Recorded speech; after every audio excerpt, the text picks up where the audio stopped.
Yesterday, Brad Holmes made a trade for Za'Darius Smith, and it absolutely sent shockwaves throughout the entirety of the NFL. But what most people are not yet aware of is just how much hidden value there is yet to be seen in this trade. We're going to talk about it, so stay tuned. What are we? What makes us what we are and what we're going to be? It's grit. It's what we started with last year, guys. Doesn't matter if you have one ass cheek and 3 toes. I will beat your ass. Can definitely compete with the big dogs. 10-5 end zone touchdown Detroit Lions. You guys are unbelievable, man. I'm telling you. We are driven by Detroit.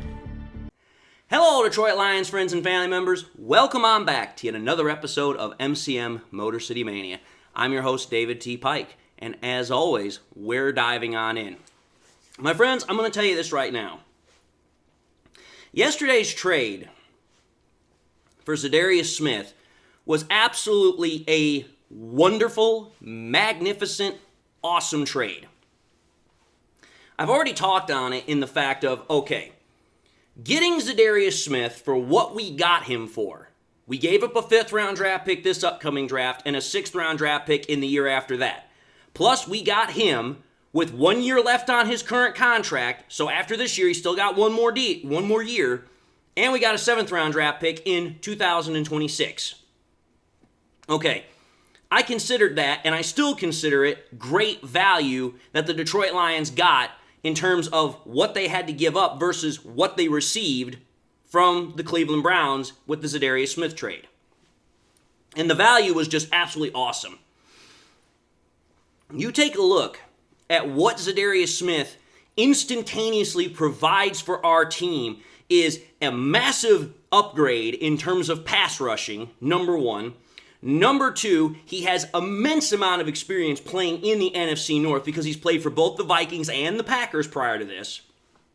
Number three, he has the ability to play in both 3-4 scheme and 4-3 scheme. Plus, on top of that, he's not only a good pass rusher, he's also a good run defender. There's a lot of things about this that there is great value for what the Lions gave up versus what they got in the Za'Darius Smith trade. But there is a hidden value here that nobody has really talked about just yet. And when I actually started taking a look at this, I was not only surprised, but I was absolutely delighted in a shocking way just how much extra value there's truly here that most people have not been aware of. Let's think about this, folks. The whole reason why the Lions made the trade for Za'Darius Smith in the first place was because Aiden Hutchinson got injured. Now, why am I saying that? The reason I'm saying that is because I don't know whether or not the Lions were going to make a trade if Aiden Hutchinson had not gotten injured. I would like to think they would have at least entertained the idea, but by Aiden Hutchinson getting injured, it went from being an entertaining idea to, okay, this is a dire necessity. We have to get this done. And here's the reason why. Let's go back a little bit in time this year. Let's go back to what the Lions were able to do in terms of their pass rushing element prior to Aiden Hutchinson getting injured. If we take a look at that, Aiden Hutchinson got injured in week 6 when we played the Cowboys. So he only played for, I would say realistically, 5 games, but if you want to be technical, it was 4.5. If we take a look at Aiden Hutchinson's numbers, what I'm going to show you is the next-gen stat numbers and the PFF numbers in terms of, okay, how close was Aiden Hutchinson how close was he in terms of yardage distance between him and the quarterback on average when the quarterback was getting set to release the ball? On NGS, this is how they measure their pressure rating. This is how they measure how well someone is able to do in terms of applying pressure. What they pretty much are doing is they're taking a look at the league and they're putting it into an average. And they're saying, okay, this is the average of what everybody is doing. If you are less than that average, so there's less yardage between you and the quarterback when the ball is released, that means that you are a much better pass rusher than everybody else. If it's larger, then the opposite is true. Now, as far as PFF, everybody already knows how PFF works. Hey, we're going to be talking about their pass rush win rate percentage. Hey, the better the pass rush win rate percentage is, the better of a pass rusher you are. So, okay here. Let's take a look at next-gen stats for right now in terms of Aiden Hutchinson in the 5 games that he played. If you take a look at the stats as I put them up on the screen, the average for the league for the entirety of this year so far is at 4.57 yards for when the quarterback releases the ball in relation to where pass rushers are getting to said quarterback. 4.57 is the average. If you take a look at every single week that Hutchinson played, he was better than the league average. And sometimes not just better, he damn well blew it out of the water. If you take a look at freaking weeks 4 and week freaking 6, so his 4th game and his 5th game, he was getting to the quarterback within almost 3.5 yards by the time the quarterback let go of the ball. That's a whole yard better than the rest of the league on average. That ought to show you what we already knew about how just damn dominant Aiden Hutchinson was. So it's like, okay, Aiden Hutchinson, based on just the next-gen statistics,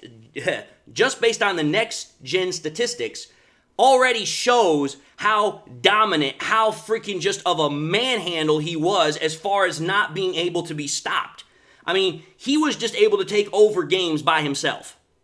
Okay, we also know how well he does in terms of pass rush win rate on PFF. He has the number 1 pass rush win rate. I think it's at 35.8%. So I said, okay, that really is not going to tell us anything new.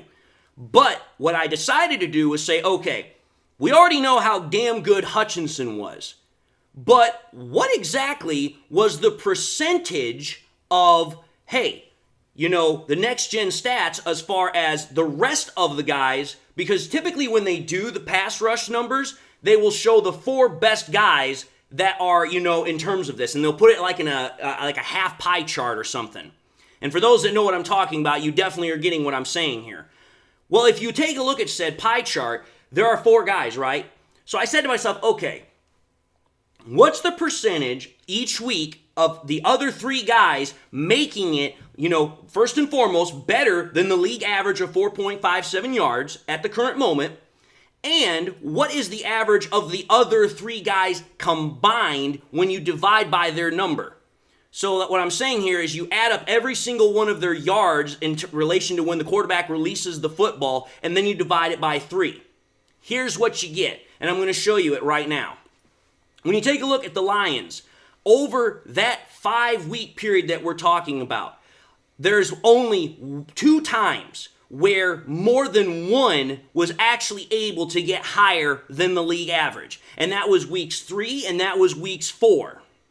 Now, week 4, that one everybody should definitely remember because that was the Seahawks game. And let's just call for what it is. The Seahawks have one of the worst offensive lines in the entirety of football. So, okay, I would damn well expect that everybody that is freaking being rated from next-gen stats would be better than that 4.57 yard average.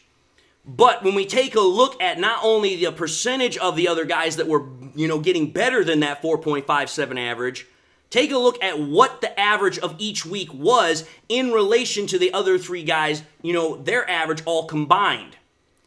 Pretty much every single week save one, it was either pretty much at league average or it was better than league average. So that right there at some level ought to make some people at least, a little bit more confident about our Lions defensive line's ability to pass rush. Even when we lost Aiden Hutchinson, for week 6 against, freaking the Cowboys, the rest of the game, the rest of the pass rushers were at least able to hold off and do what they needed to do to, still be able to apply pressure, even though only one other person was actually able to be better than that 4.57 yards. So there is something there. But there is a reason why we did trade for Za'Darius Smith. Because when you take a look in the 3 games since Hutchinson has gotten injured, and you take a look at the same exact stats and parameters that I just talked about, you get a really, really dismal picture in some of this.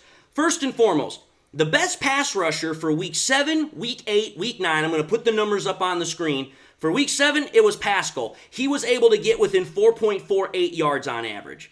Week 8, it was actually DJ Reader, who was 3.71 yards on average when the quarterback was releasing the football. And Week 9, which was our last game we just played, was Aleem McNeil at 3.92. So, when we take a look at that information right there, 2 out of the 3 times that we've played since Hutchinson got injured, our best pass rusher was actually 2 of our interior defensive linemen, not our edge rushers. And the one edge rusher that actually did manage to be the best on each individual week only was able to get at 4.48 yards. 4.48 yards versus what was Hutch doing in week, 6 and week 4, so game 4 and game 5? Oh, that's right, 3.58 yards and 3.65 yards.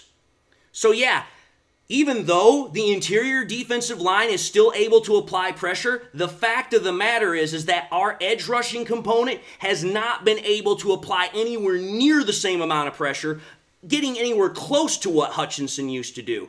And when you think about how much Hutch made a difference in this, this whole equation, Hutchinson had 7.5 sacks by game 5. Since that time, the last 3 games, the Lions, if I recall correctly, we only have 5 sacks. So just notice the difference in sack production versus pre-Hutchinson getting injured versus post-Hutch getting injured. Now, the other side of that coin, like I said, is when you take a look at all the other guys and you combine them together opposite of who was the best pass rusher for that individual week. Then you're going to that's when you're going to start getting the dismal nonsense. And I decided to do all 4 in this case because obviously we're not talking about Hutch here. We're taking a look at the whole other picture. When you take a look at week 7, the week that Pascal was our best pass rusher, absolutely it was probably one of the worst weeks we had because we were getting to 4.8 yards or something? Terrible. The next week, it was better. We got to 50%, and it was at 4.39 yards. So that's definitely better. And then last week, the game we just played, we got to 4.58 yards. So, okay, we're talking on average. So, again, it's a lot better than what most people were expecting our situation to be. But, again, there was the reason why we traded for Za'Darius Smith. And here's the reason why.